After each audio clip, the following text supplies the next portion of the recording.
Applications of exponential functions, financial formulas and problems, Part 1, Interest and Yield. Every day, people place money into accounts with financial institutions. In return for lending the money to an institution, these investors receive interest. If the initial investment and interest are left in the account for a specified length of time, the investor will receive interest on their interest, i.e., the account will receive compound interest. We will consider three types of interest: simple interest, discrete compound interest, and continuous compound interest. For simple interest, if a principal investment of P dollars is placed in an account that pays R% interest once each year for a term of T years, the final value will be given by A equals the principal times the quantity 1 plus R raised to the T power, where R is the decimal form of the percentage. Let's consider an example. Tom purchased a $15,000 municipal bond that pays 2.5% interest at the end of each year. Tom cashes in the bond for 7 years. Find the final value of the investment. First, we list the quantities we know. The principal P is $15,000. The interest rate of 2.5% becomes 0.025 as our R value, and the term of 7 years is our T value. Plugging into our formula, we have that A is the 15,000 times the quantity 1 plus 0.025 raised to the 7th power, or 1.025 raised to the 7th power. Simplifying, we obtain $17,830.29 after compounding once a year at 2.5% interest for 7 years. This is simple interest. For discrete compound interest, a principal investment of P dollars is placed in an account that pays R% annual interest compounded N times each year for a term of T years.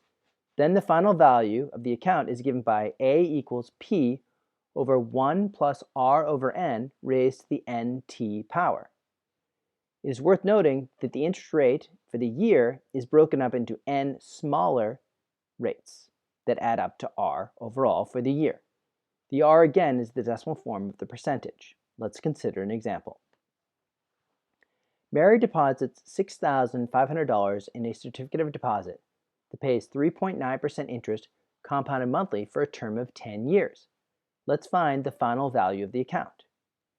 Again, we list the values that we know. The principal is $6,500. The 3.9% interest rate becomes an R value of 0.039. Since we're compounding monthly, we know that our N value is 12, and since the term of our investment is 10 years, we have a T value of 10. Plugging into our formula, we have 6,500 times the quantity 1 plus 0.039 over 12, all raised to the 12 times 10 power. 0.039 divided by 12 is 0.00325, and 12 times 10 is 120. Simplifying, we get $9,594.31 after compounding for 10 years monthly at 3.9% annual interest. Let's consider what continuous compound interest is. For continuous compound interest, again, we have a principal of P dollars in an account that pays R% annual interest, but in this case, it's compounded continuously for a term of T years. The formula in this case is A equals PE to the RT. We've taken the number of annual payments, N, and sent it to infinity.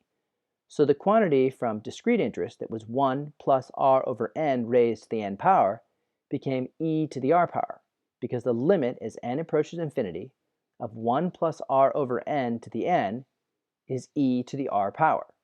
Again, we're using an R value that is the decimal form of the percentage. Let's consider an example.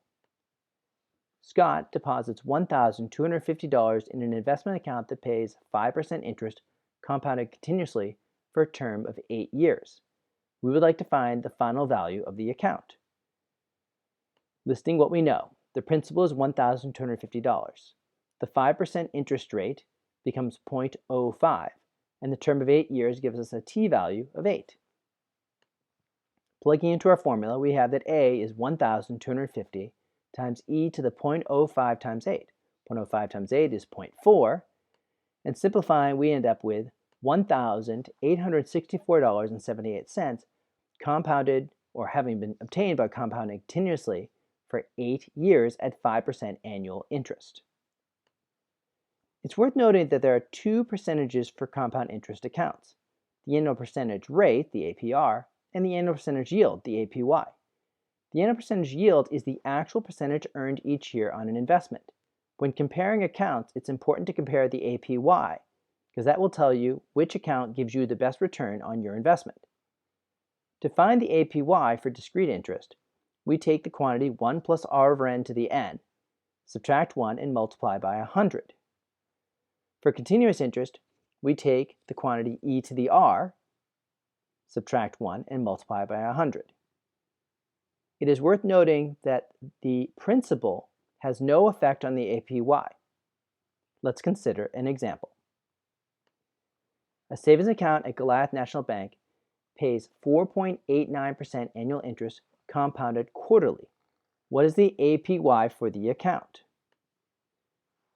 Our R value is 0.0489, and since it's quarterly, our N value will be 4. Plugging into our formula, we found out that our APY is 4.98% interest. This concludes this video.